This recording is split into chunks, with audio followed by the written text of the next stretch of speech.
very good, right? People learn. All right. So, yeah, absolutely the second out. Now we talk about resiliency. We talk about a lot of stuff in the morning, right? From upstream to mid to back end, and now we talk about resilient supply chain planning, how to do that, and for that we have Mr. Mohit Jauhari. We can take your please on the stage. He's an IT savvy purchase and supply chain professional with a penchant for transforming supply chain using power of technology. Metallurgical engineer doing supply chain. Yeah, 50. From NIT Roorkee and an MBA in supply chain from SPJ Institute. Over to you, Mr. Mohit. You got 50 minutes. I will announce your panel. We have some proposed names that you see, so please pardon us. Mr. Sandeep Baxla, Senior Vice President Supply Chain at Indofil. Sandeep. Mr. Nitin, Kathuria, EVP and Head Supply Chain at Marico. वही 9-10 बज जाए. Thank you so much for already भी है ना Indian government. Ashish Tripathi, GM and Head Global Supply Chain at TORM. वो हमारा भी ऐसा हमारा एक घंटा लेट चल रहा है. Mr. Aswini, Thota, Analytics and AI Leader at Bose Corporation. हाँ, बहुत good. Aswini ji, everybody gets a 25% discount on Bose speakers today. First class. Mr. Piyush, Agarwal, Vice President Supply Chain at Pepperfry.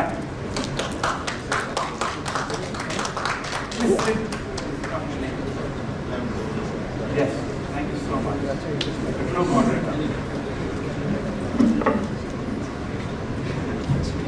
Mohit, 50 minutes with introductions and everything, including Q&A. Thank you so much. Over to you. Thank you, Sanjay ji, for the nice introduction, and I guess we can have a little more people coming in, so you can just shepherd the people who are outside. Shall we start or shall we wait for a couple of minutes to get the people in? Charu, what do you say? Okay. So, good evening, Mumbai. Does it sound like good evening? Good evening.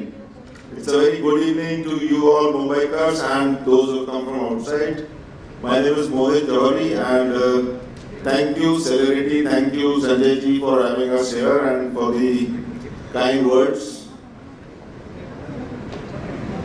The topic, as you can all see, is resilient supply chain planning, and I have with me a very eminent set of co-panelists, all put together from various industries across a spectrum of industries, and we have a quick intro starting with you, Sandeep. Hi, good evening. I'm Sandeep Baxla. I head supply chain at Indofil Industries Limited. It's an agrochemical company based out of Mumbai. Hello everybody, my name is Ashish Thota. I'm currently working as an AI leader for a company called Bose Corporation. And before this, I worked for various organizations such as Fidelity Investments and several governmental organizations for more than 17 years. Looking forward to engage with you all. Thank you. A big hand would do, ladies and gentlemen, because Aswini is all the way coming from Dallas. Incidentally, he's here with us today, so big hand for Sandeep first and then Aswini. Piyush. Good evening everyone. I am Piyush Agarwal. I am VP Supply Chain for Pepperfry Limited. It's a furniture and home goods marketplace. I was earlier working with Colgate for almost a decade, and then I'm currently working with Pepperfry. A big hand once again, ladies and gentlemen. Just to get me warmed up, because I guess there's a lot happening post this session as well. Hi, good evening everyone. I am Nitin, Kathuria, EVP and Head Supply Chain. I come with 20 plus years of experience in supply chain procurement and manufacturing. All of it incidentally is with Marico. Marico, as you know, is a FMCG organization, right? Manufacturers of parachutes of Ola and key brands. So look forward to this session. Welcome, Nitin. Good evening everyone. My name is Ashish Tripathi. I'm representing a company called Storm Shipping.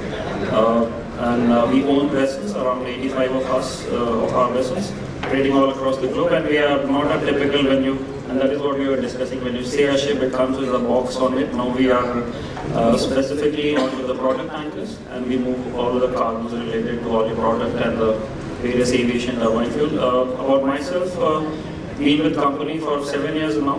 Prior to that, has been a seafarer myself and switched career ashore, postman, masters. So good to be here. Welcome, Ashish. And did you notice one thing, ladies and gentlemen? Any specific observers over here? Did you notice one unique thing which happened in this? The intro bit? These are all supply chain guys, so they did one thing very, very unique.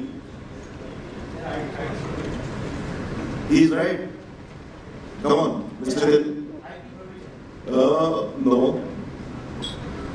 Anyone else? They are all supply chain guys. They did something which is very akin to what they do in supply chain. Absolutely. And who's that gentleman? Absolutely bang on. A big round for you, Mr. Aryan. A big hand for Aryan. He's been very attentive. So I guess all of you will be just like him, attentive and very, very sincere in what we are going to discuss.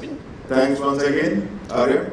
And as far as I am concerned, my name is Mohit, Jauhari, and I hear various kinds of pronunciations and connotations for my name, but the spelling sounds a bit different. I am known as Mohit Jauhari, and I head the supply chain for Shriram Pistons and Rings, which is the largest IC engine manufacturing, a company which is manufacturing pistons, rings, engine valves and pins. We are the largest in our space, and any vehicle more or less flying on Indian roads, and a lot of them globally have our components, so that's where we are from. Basically, I am a metallurgist with an experience of more than 25 years in the supply chain domain, and all put together, the experience is going to count for close to 200 odd years, or maybe 150 plus years on the dais, and I guess we are going to have a very, very engaging discussion with my esteemed co-panelists. Now, we are very, very customer-centric, are we? As supply chain managers, as companies, are we not? That's the big question. Now, there's this concept of planning and resilient supply chains, but what is the expectation? You've been hearing to various panelists since the morning, and the expectations of the customers have skyrocketed. How do you handle such skyrocketing kind of customer expectations? By planning well in advance. There are concepts like DDMRP, demand sensing and all that. How do you do that? What is the basis of all of this? So what we have to do is connect the customer's customer to the supplier and vice versa. So supplier talking real time to the customer's customer is going to make a difference from what a resilient supply chain can be to what a normal supply chain is. There's a concept at that point which is known as the 3 C's concept. Now the 3 C's are connect, communicate and collaborate. I'll just repeat. First is connect people across the chain.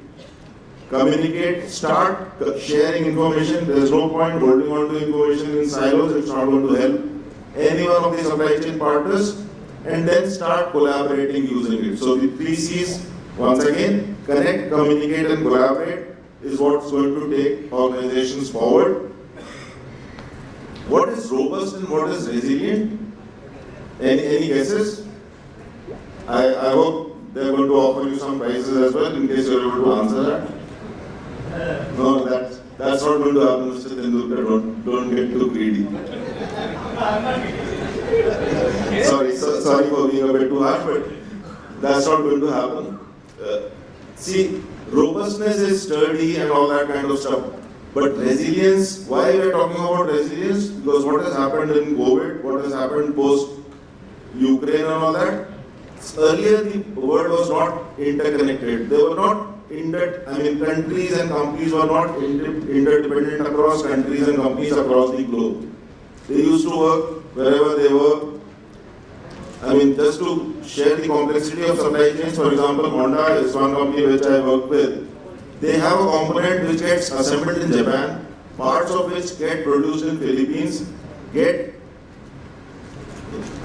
modified in say Brazil, and then taken to Mexico, and then finally come to various countries across the world. So if that kind of supply chain exists, And if something happens in any of these geographies, like it happened in the case of Ukraine war, or for example what happened in the case of COVID, is going to throw your entire supply chain at risk. So in case you want to have a supply chain which can counter these attacks, that is what is called a resilient supply chain. And when I say resilient, resilience means something which can recoil back to the original state, and the faster it does, the more resilient it is known. So that's the difference between a robust and a resilient supply chain. With that, I would like to come to my first panelist, which is Sandeep. The first question I would want him to take is, what is a resilient supply chain, which I have answered anyways, but he will be sharing some examples of what kind of resilient supply chains exist,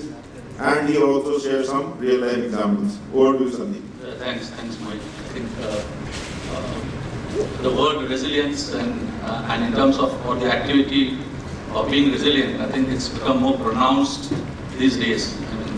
The point that we are discussing about resilience, I think it's something post-pandemic. We hear a lot about resilience. It's not that supply chain has never been resilient. I think we all as supply chain have been resilient all throughout. But if you look at in terms of the resilience, I think it's more about firefighting. It's more about, it's quite short-sighted. Rush orders or unscheduled orders or emergency purchase that we have to do.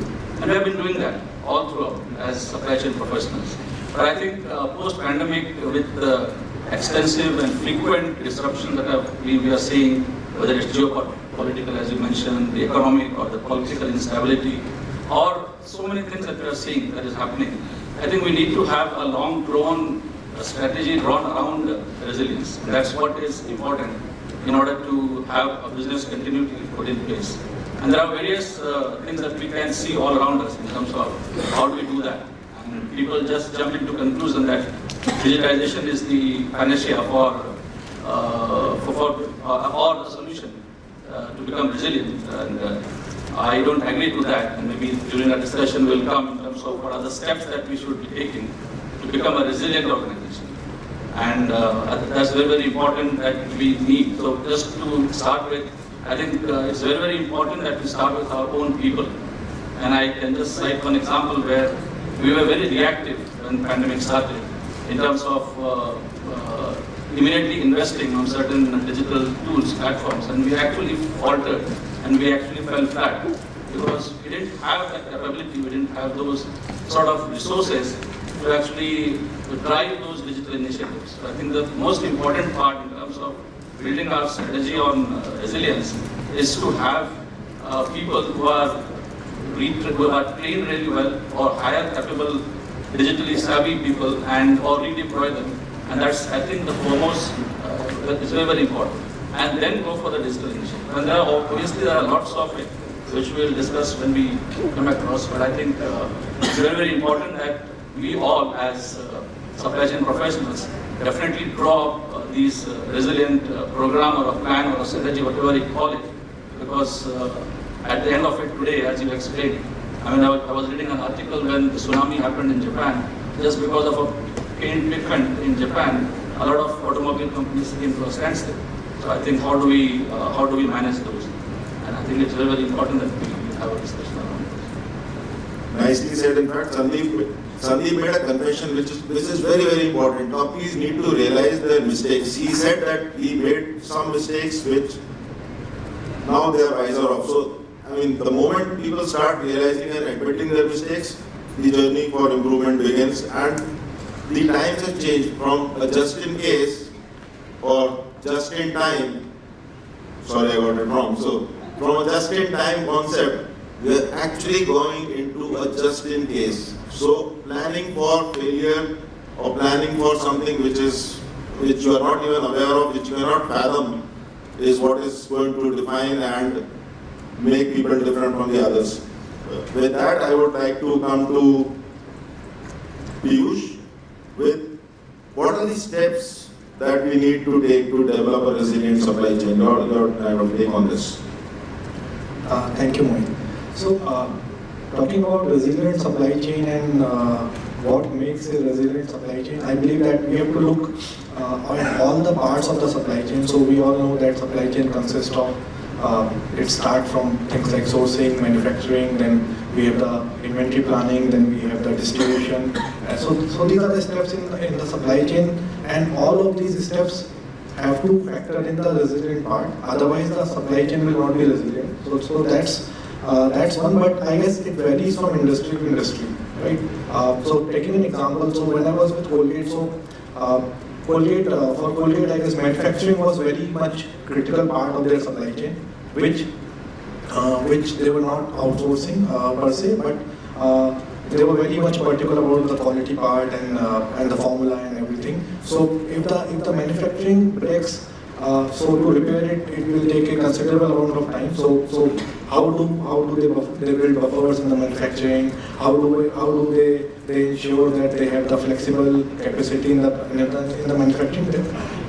And how do they ensure that they have multiple vendors for critical raw materials? So things like that was important. But for a company like Pepperfry, I believe manufacturing is not such a big concern. In fact, we don't manufacture the goods, we take it from the vendors, and our vendor base is like 500 vendors and all.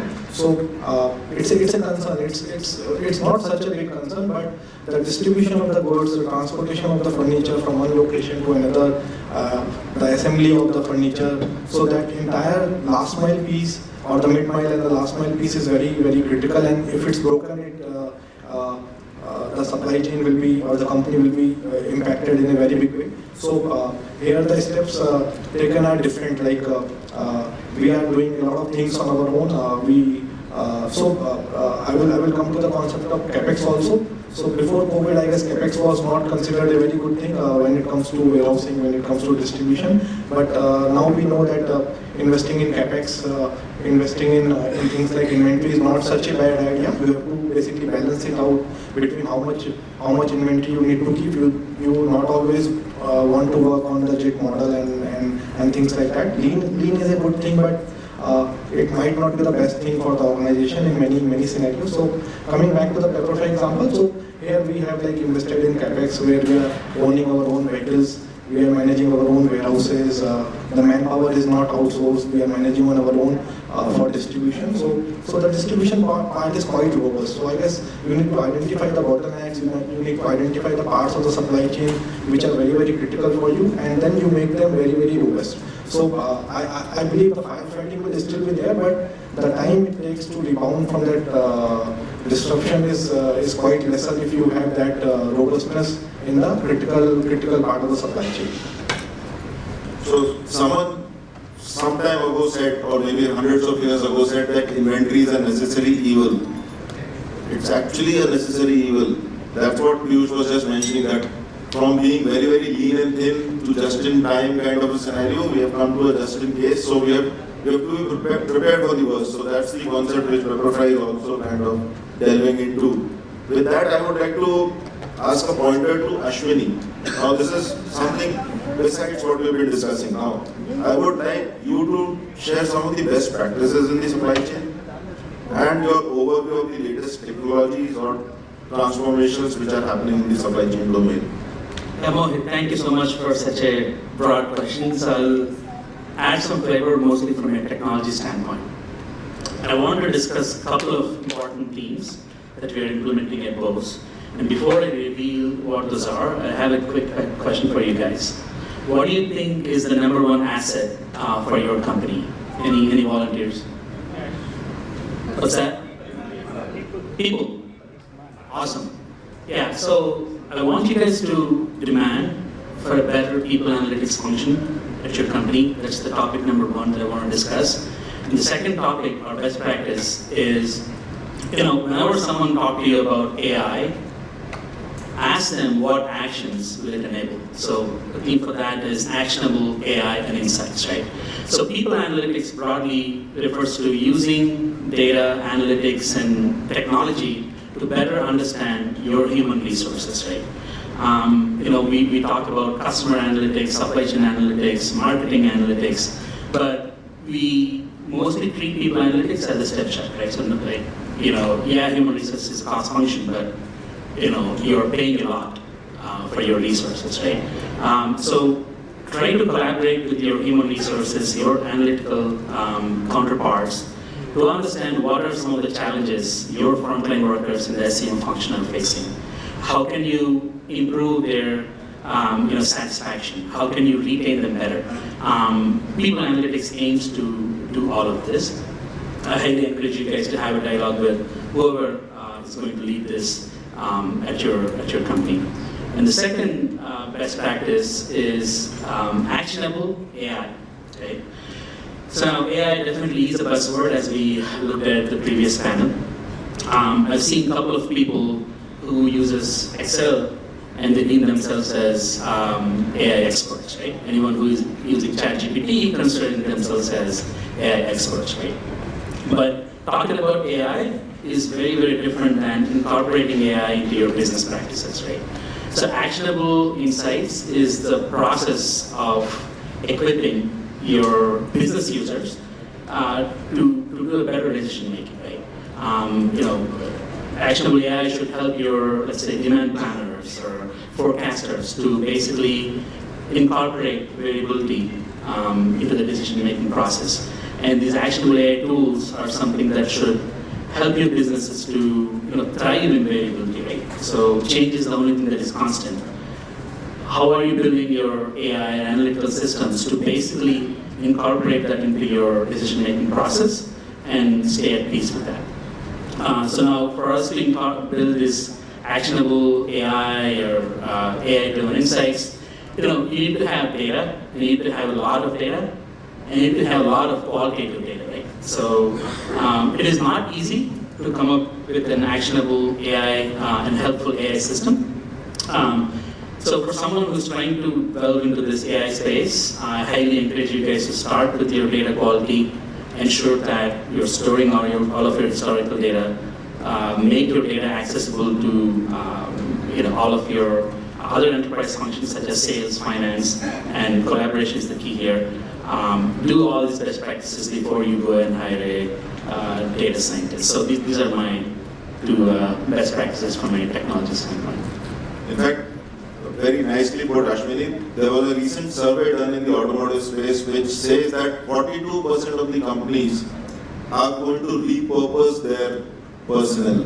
What this means is there's going to be a lot of descaling and a lot of rescaling. So a lot of old skills will go out of the window, a lot of new skills will get acquired. So 42% of companies are going to repurpose or reskill their people, and 27% are going to hire new generation AI-enabled kind of a workforce. So we'll have a lot of millennials or the new age people coming into the workforce, plus the lot of old guys are going to be repurposed or reskilled. So this is the mix which is going to transform organizations. Unless companies realize this and do this, they are going to fall flat, and we've seen so many companies in the past fall flat, or they become names only to be remembered, no longer alive. So those kind of things are going to actually happen at a very, very faster pace as the new technology domain kind of takes shape.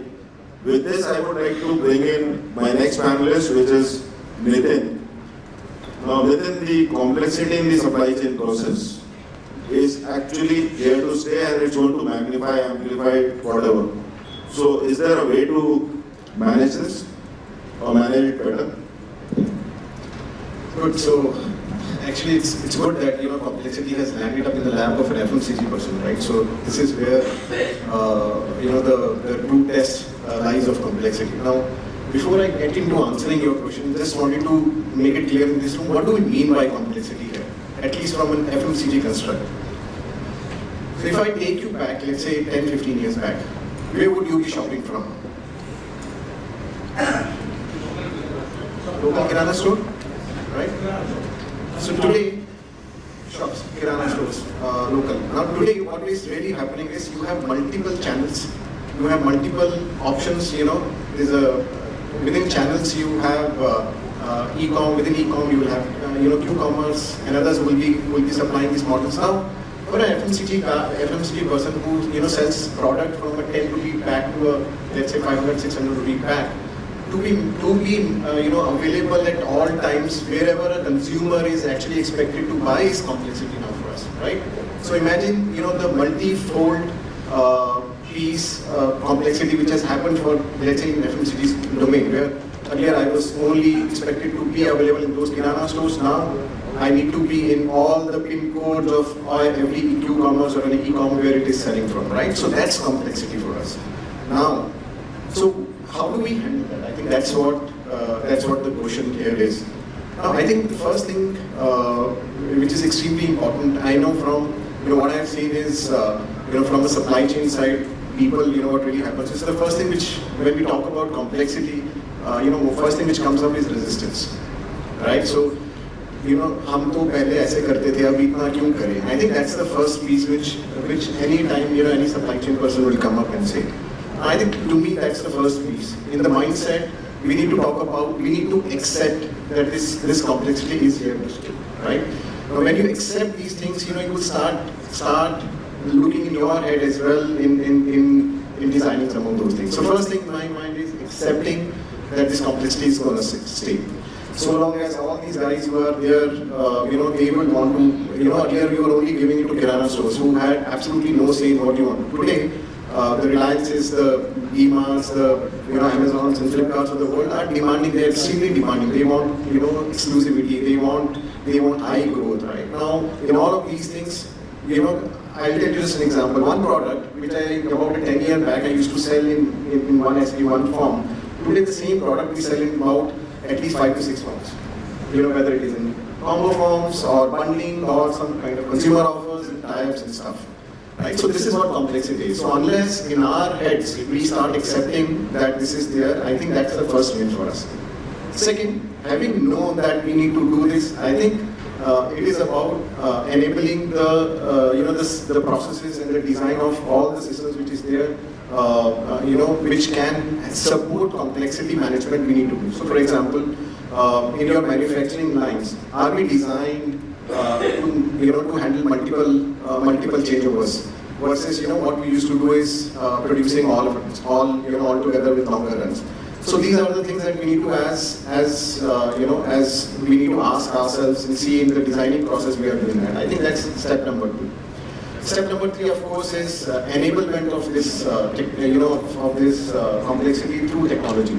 Now, gone are the days when you could do this manually. Now with all of this multiple channels and all, physically, manually doing all this is impossible. You need enablement of and visualization. This is where the role of visualization definitely comes in. Right? So that's the third piece which is important for visualization.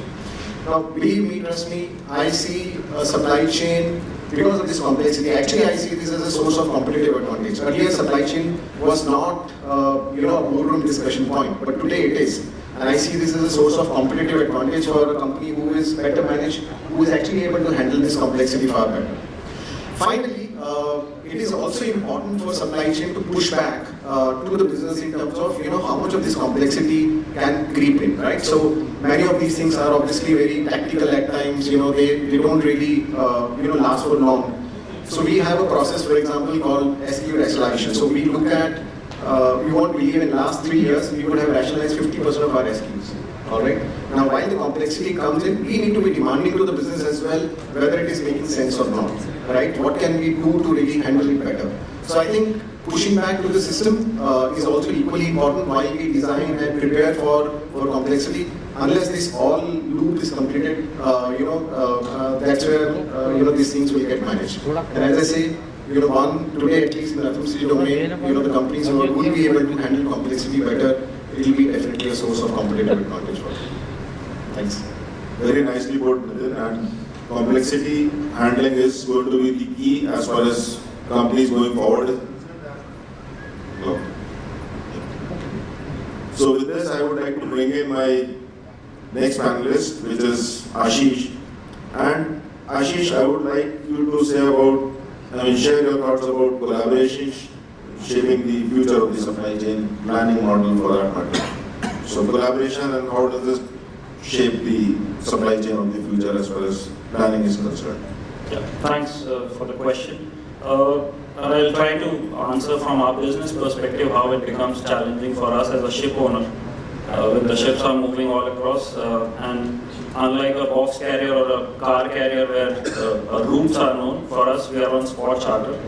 And that, you kind of plan for unplanned because you don't really know, unlike a aircraft where without naming the carriers, they know which sector they will be operating in and how it's gonna, you plan for the maintenances or your spare parts and how do you do that connection. So that becomes quite difficult in for us. And keeping in mind for us, more important is of course the demurrage. That is more important because when you are making, when the markets are good, you are earning close to $100,000 a day as a vessel, and you don't want to even lose out.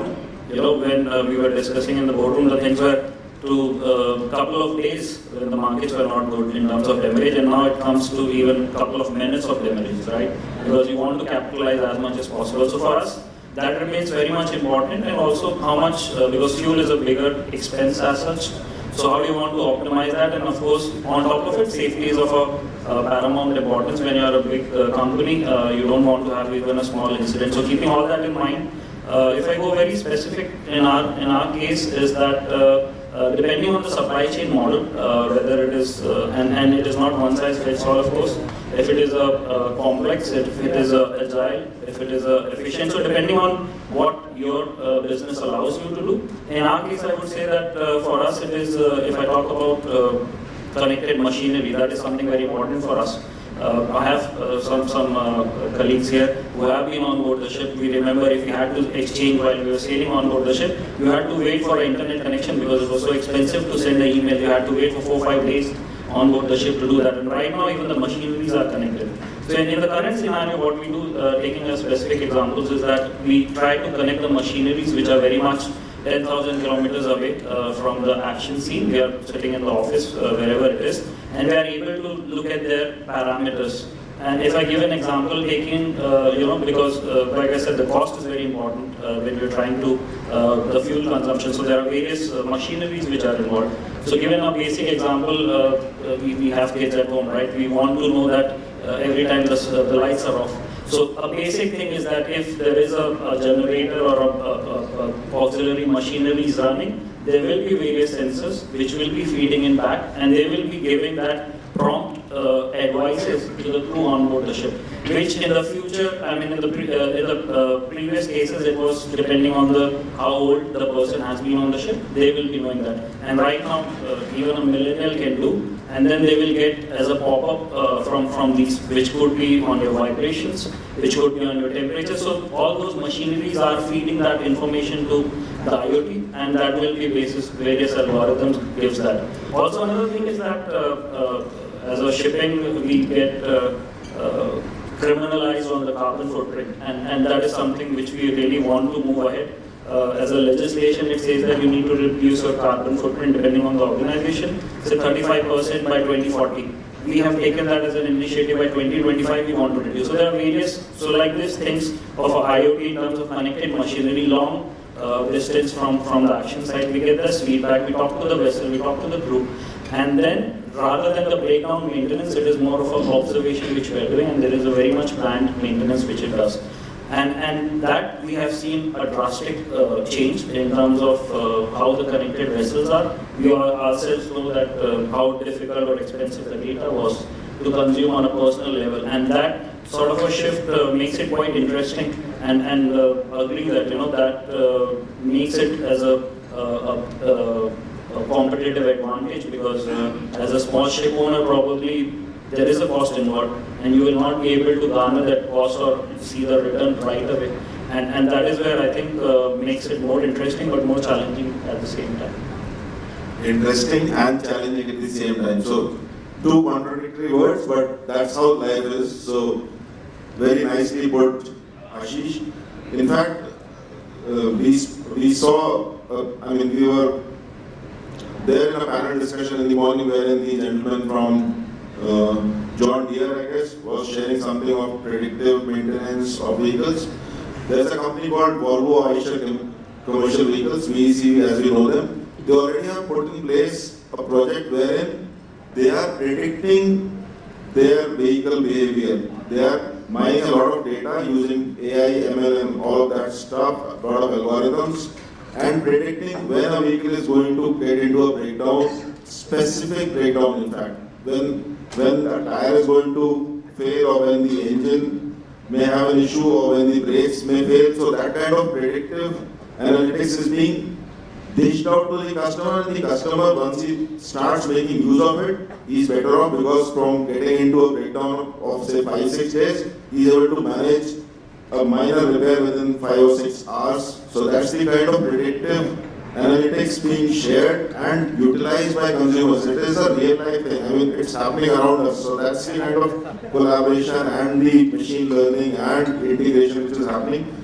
We are in for very, very interesting times, and no wonder a lot of supply chain guys are sitting on the board tables now. And it's only a matter of time before you see a lot of CEOs getting churned or supply chain guys becoming CEOs for their companies, and for that, a big hand, because all of us are aspiring CEOs, and no wonder 5 years down the line, a lot of us could be CEOs in various companies. Ladies and gentlemen, big hand for all of you, because we are the supply chain tribe. So 3 cheers to all of us. So now we have exactly 16 minutes. So what we do is, I'll have a 1 minute pointer to each of my co-panelists so that we have 10 questions for guys who have been patiently listening to all of us. So the first pointer goes to, and 60 seconds precisely, Sandeep, is what you'll get. So what are the key pillars of supply chain resilience? So I think I'll just talk to you about an equation which I read a long time back, which says vulnerability into unscheduled or unexplained event, or an event which happens unscheduled, is equal to supply chain disruption. And I think one thing very, very important is how do we actually capture the risks that are there, the vulnerabilities which are there, and have a mitigation plan drawn around it. I think that is very, very important in terms of devising our resilient strategy.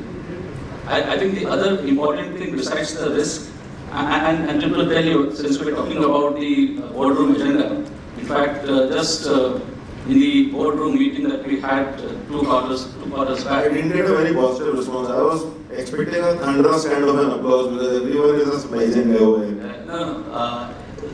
The board of directors actually asked for a presentation on supply chain risks, and that was the first time in the history of the organization where that sort of a risk mitigation action of supply chain was presented to the board of directors. So it actually tells that the supply chain actually has come at the forefront of the organizations. Coming back to the topic in terms of the pillars, I think the other important aspect is our vendors. I think we forget our vendors in terms of the transparency and the visibility that we should have on not only our tier 1 but tier 2 and maybe some of the tier 3 vendors as well. And it's very, very important.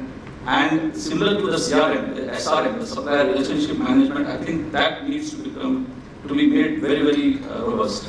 And I know, I think a lot of drive that we have within our organization, and I'm sure everyone is doing, is in terms of how do we de-risk ourselves in terms of having alternate both for our raw materials as well as for our vendors, not only within a particular geography but across different geographies. I think that is another very, very important thing in terms of not ignoring our vendors who are critical sort of partners in our entire value chain. The third is also in terms of, we have talked about planning. I think another important aspect is that we should also look at in terms of how do we centralize our overall planning.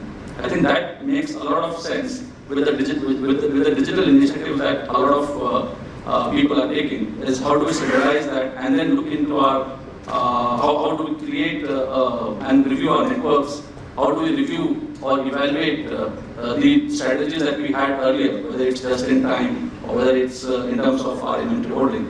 I think these are some of the aspects which we need to look at very, very critically in order to very clearly come up with a plan or a strategy for creating a resilient supply chain, which is very, very important. I'll build up on the last point that you made about planning. So, Nitin, why don't you take us through shifting from a linear sequence to a digital supply chain planning? How is it going to plan out? 30 seconds or maybe 1 minute for you? Maybe I'll take 15 seconds more if I have that liberty. You take 1.5. minutes. So when we talk about resilience, right? So people are talking about many black swan events and being ready for that, right? So that obviously is there in your design and in the way you set up the processes. In the context of the supply chain, resilience also means, and one of the features for being resilient is being agile, right? Now, what is agility?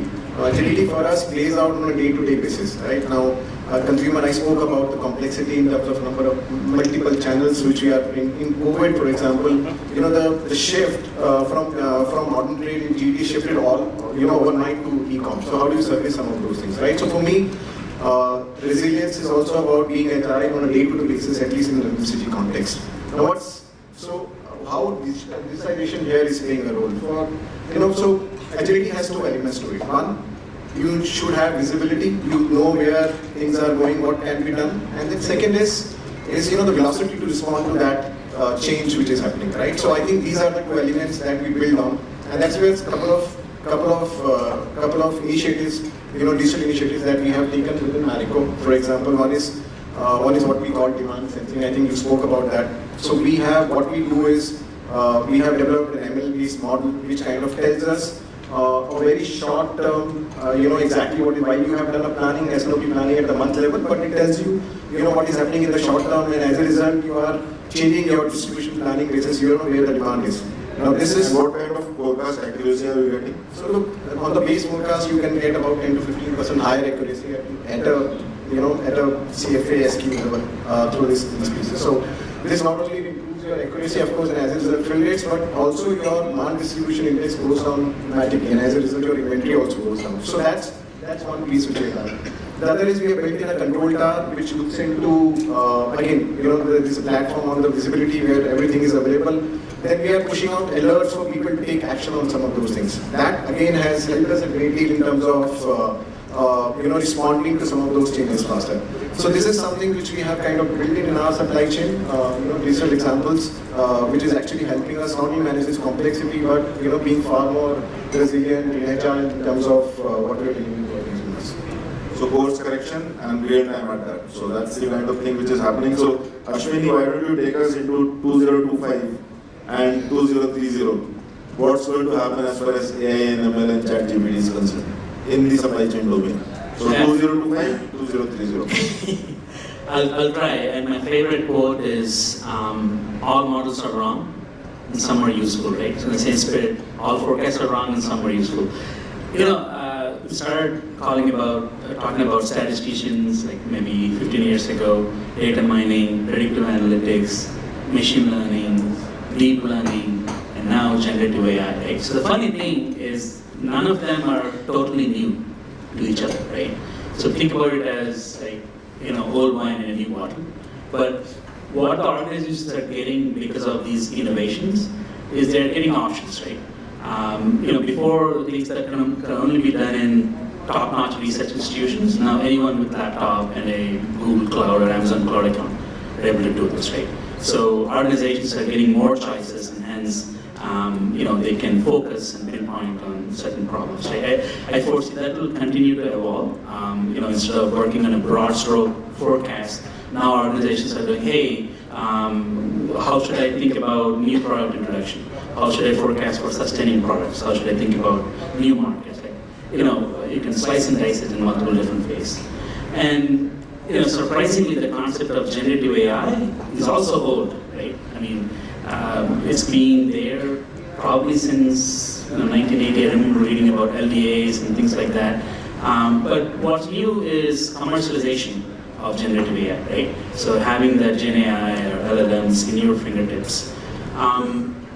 We've already seen like marketing, news organizations like heavily leveraging ChatGPT.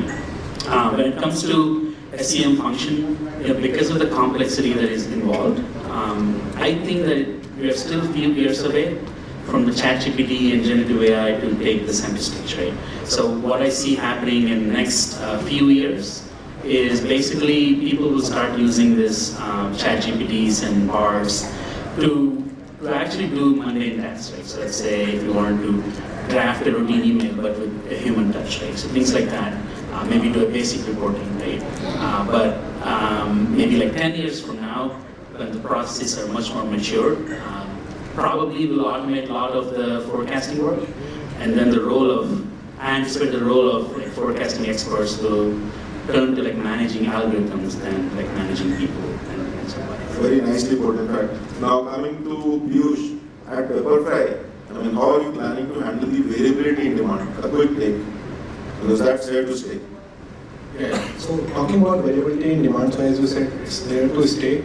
So I guess for any company, like we can achieve maybe 75% demand accuracy, maybe 80 max. For companies like I was part of Colgate, so we used to achieve like 75%. For Pepperfry, it is much lesser because the demand patterns are not known. It's a e-commerce company. But how do we avoid the sale loss, right? Because of this demand variability, I guess that's the question. And I will maybe give 3-4 examples around it that what I have seen in real life happening. So when I was with Colgate, so the factory was actually working at 100% utilization for 10 years. It was a factory in Baddi with excise benefits. So the machines were running all the time with 100% utilization. The production was happening, and suddenly after the excise benefit went away, the Colgate global team told us that we have to be at 85% utilization. We cannot run at 100% utilization. So for us, it was like more cost because we are producing less with the same amount of people with the same machinery and everything. So, and it was a shock, like what to do in the balance 15%, right? You have to sit there idle. But I don't know it was right or wrong, but their point was that there should be some idle capacity available to handle the demand fluctuations. Maybe it was right to that extent that demand fluctuations will be there, so the idle capacity should be there. Now, how do you manage it? It should be 15%, it should be 5% idle. That's an organization call, it's a type of business. They can expect a 5% variability or a 50% variability, right? That was one. I guess in another example, again from Colgate, will be like, everyone has to manage the RM inventory, like the inventory level should not be very high in terms of value and everything. So now there was a very expensive inventory, there was a very expensive RM, like the inventory value was very high for that particular RM, and there were 3 factories, all the 3 factories were storing that RM at their location. So, it was the imported one with 3 months of lead time and everything, so quite difficult to get. So because of demand variability, the requirement was varying a lot, and a lot of inventory was needed at all the 3 locations. So what the solution came as there should be a central location to store excess inventory. That kind of solution was there, so you're not storing a lot of inventory in all the locations. So these kind of solutions are also available to handle the demand variability, and then your supply chain has to factor in on all those things. It should be like free-flowing supply chain. It should not be that the material has been manufactured, but the quality team is taking 6 days to release the material, right? You cannot sell it, right?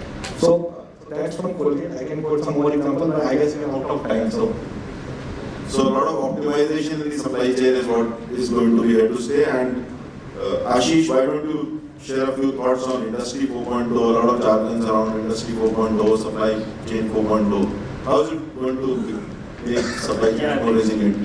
I think if we go back in history, and of course in the essence of time, but first was about the steam engine, 2.0 was about the power, 3.0 around 1970s was about the computers. Now 4 we are talking about AI, chatbot, intelligence, which is even not so intelligent that way. You need to work around it because that is also something a challenge in that. Before to make it quickly, I would say in terms of 3 things which I see with various whatever tools we use it, and I think bottom line remains to know yourself as an organization and whether it is needed for the sake of it we are doing it, or is it really needed for the business. Because I think if it is the flavor of the month or the season is AI or business intelligence, are we really doing it, or does it really add value? So one thing which goes back from the classroom, I remember of a professor telling me, you need to know whether you are a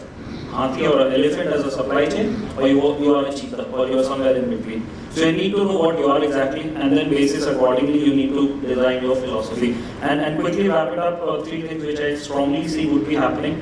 One is that we will have a much better visibility, you call it openness, gone are the times.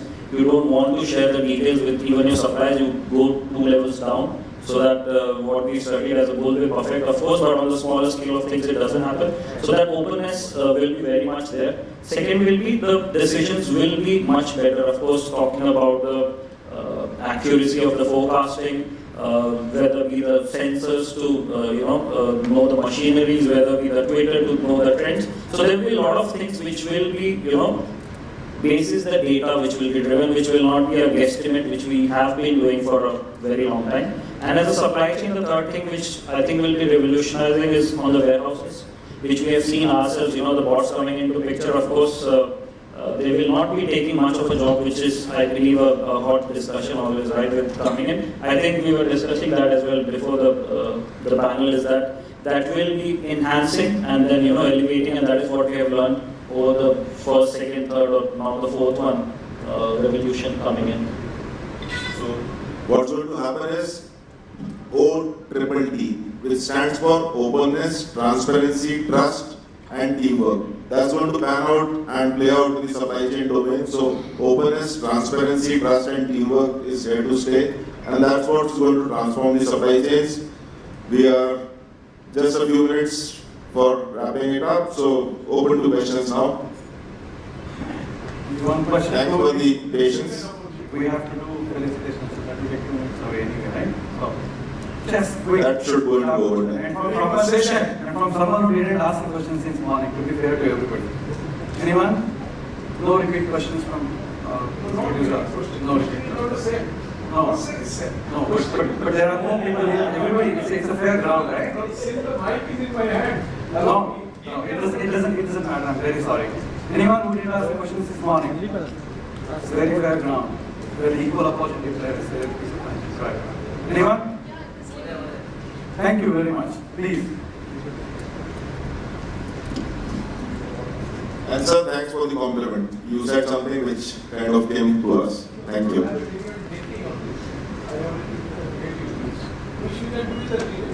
All right. Can you, this question is for Nitin because something you brought up about SKU rationalization, right? And I come from apparel and I lead supply chain planning for Calvin Klein. The question is, and this has been a constant struggle, SKU rationalization, especially in the fashion world. What are some of the KPIs that you as a supply chain lead are presenting to the business to say, these are the SKUs that make sense and these are that don't? Yeah, thanks for asking this question. So we have put in a very, very simple framework to arrive at what really needs to be rationalized, right? So it starts off with, you look at the last 5% of business. See, ultimately it has to balance the business as well as, reducing the complexity, right? So we look at the last 5% of our SKUs, which contribute to your, it's largely the tail.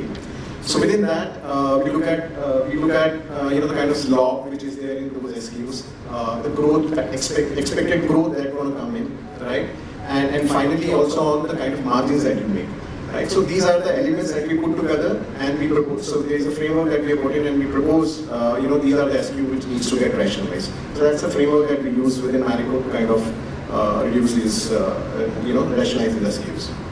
Excellent. Thank you so much. I think with this, it's a wrap. Thank you so much for being such a lovely audience. And thanks to my co-panelists for the wonderful insights. I don't know how much you enjoyed it, but I thoroughly enjoyed their inputs. Thank you so much. Stay to the stage. You have a